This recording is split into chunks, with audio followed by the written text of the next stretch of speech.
રાજકોટ મહાનગરપાલિકા part time કાયમી સફાઈ કામદારોની ભરતી અને તેને અનુસંધાને વિવિધ મુદ્દાઓને લઈને રાજકોટ સફાઈ કામદાર યુનિયન અબતકની મુલાકાતે આવેલા હતા। 5 થી 6 મુદ્દાઓને ધ્યાનમાં લઈને માંગણી કરાઈ હતી તેમજ વહેલી તકે આ મુદ્દાઓને ધ્યાનમાં લઈ તેનું નિવારણ નહીં આવે તો આંદોલન કરવામાં આવશે તેવી ચીમકી પણ ઉચ્ચારી હતી। હું રાજકોટ કામદારના પ્રમુખ છું પારસ વેડિયા અને ભારતીય જનતા પાર્ટીમાં છેલ્લા 18 વર્ષથી કાર્યકર્તા છું। અમારો મુદ્દો આપે આની પહેલા પણ એક મીડિયામાં સાહેબ હતો કે અમારો મુદ્દો બહુ સ્પષ્ટ કે રાજકોટ મહાનગરપાલિકામાં જે કાયમી સફાઈ કામદારની પાર્ટ ટાઈમ ભરતી મંજૂર કરાવી છે તેમાં એ પાર્ટ ટાઈમની જગ્યાએ ફૂલ ટાઈમ કરી અને 21,500માં ભરતી કરવી। બીજું, જે રાજકોટ મહાનગરપાલિકામાં સૌથી મોટો અત્યારે અડચણરૂપ નિયમ છે જેમાં માતા પિતાના દાદા દાદી હોય એને જ નોકરી આપવા, એને જ પેન્શન, જેની પેન્શન બુક દેવી, જેની છેલ્લી પગાર સ્લીપ આપવી, એ લોકોને નોકરી લેવા, એક આ ઠરાવનો અમે વિરોધ કરીએ છીએ। ત્રીજો મુદ્દો અમારો એ છે કે હાલ રાજકોટ મહાનગરપાલિકામાં કોન્ટ્રાક્ટ પ્રથામાં આશરે 4,900 થી વધારે લોકો કામ કરે છે। તેને મોટાભાગના લોકોને લઘુત્તમ વેતન જે મળે છે એમાં ફક્ત 25,000 આપવામાં આવે છે। આમ પગારનો 7,500 રૂપિયા છે, પણ 25,000 રૂપિયા જેવો પગાર આપવામાં આવે છે અને જે ઉપર એની જે રિફંડની રકમ જે આવે છે નીકળતી રકમો એ કોન્ટ્રાક્ટર બધા ખાઈ ગયા છે, એ ખાતામાં જમા કરી। જ્યારથી રાજકોટ મહાનગરપાલિકામાં સફાઈનો કોન્ટ્રાક્ટ ચાલુ થયો ત્યારથી લઈને અત્યારે હાલ સુધી વર્તમાન સમય સુધી એ લોકોના બોનસ અને પીએફ એ પણ કોન્ટ્રાક્ટરો ખાઈ ગયા છે, એ ડાયરેક્ટ કામદારોના ખાતામાં જમા કરવા। અને 6,000 થી વધારે લોકોની જો ભરતી થઈ શકે એમ છે જો આ લોકો પોતાની દ્રઢ ઈચ્છા શક્તિ દેખાડે તો।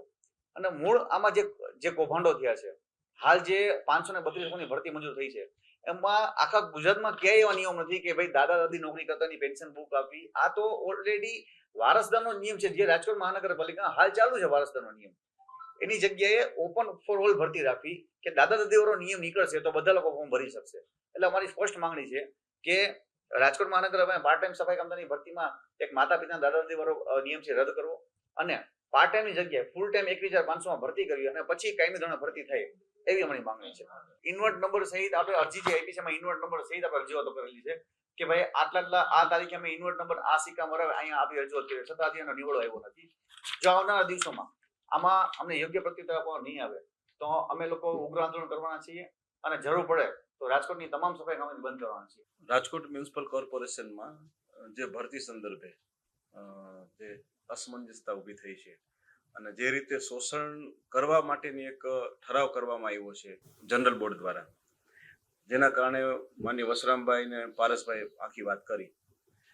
આજે અમે લોકો તમામ પાર્ટી, બહુજન સમાજ પાર્ટી છે, ભારત મુક્તિ મોરચા પાર્ટી છે, કોંગ્રેસ છે, સામાજિક આગેવાનો છે, બધી પાર્ટીના લોકો એક થઈ અને કમિશનરને પણ મળ્યા હતા અને આ 4 વાગે પાછા કમિશનરશ્રીને પાછા મળવા જવાના છે કે ભાઈ આ અમાનવીય ઠરાવ છે, આ એક શોષણ કરતો ઠરાવ છે।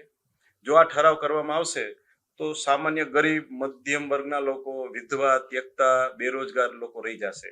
નંબર 1, 543ની ભરતીની જરૂર નથી, જેમ વસરામભાઈએ કીધું એમ 6,000 થી ઉપર લોકોની ભરતીની જરૂર છે રાજકોટમાં, તો 6,000 થી વધારે લોકોની ભરતી થાય એવું અમે તમામ પાર્ટીના લોકો, સામાજિક આગેવાનો બધાય આપને વિનંતી કરવા આવ્યા છે કે ભાઈ આખા જન આંદોલન છે, ગરીબ માટેનું આંદોલન છે, એમાં અમને મદદરૂપ થાવ।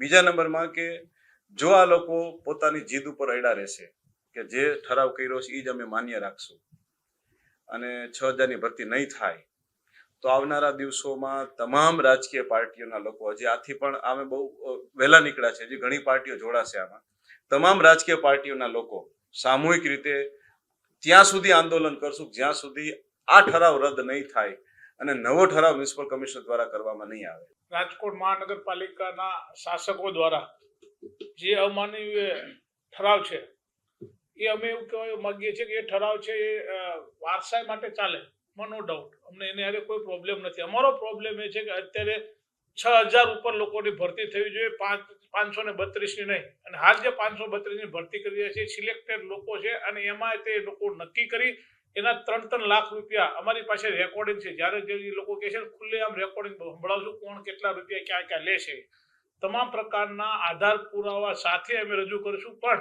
રાજકોટ મહાનગરપાલિકામાં હાલ જે અન્યાય થઈ રહ્યો છે અનુસૂચિત જાતિના બહેનો ભાઈઓના, વિધવા, ત્યક્તા, ગરીબને, એ અન્યાય ન થવો જોઈએ અને રાજકોટમાં સ્વાસ્થ્ય માટે, રાજકોટના આરોગ્ય માટે અને રાજકોટની સુખાકારી માટે સ્વચ્છ રાજકોટનું મિશન લઈને જ્યારે નીકળ્યા હોય સરકાર, તો એ સ્વચ્છ મિશન પાર પાડવા માટે પૂરી ભરતી થવી જોઈએ, તો જ રાજકોટના હિતમાં છે। નતર સિદ્ધાર્થભાઈ કીધું આગામી દિવસોમાં ગાંધી ચિંધ્યા રાહે અમે આંદોલન કરશું.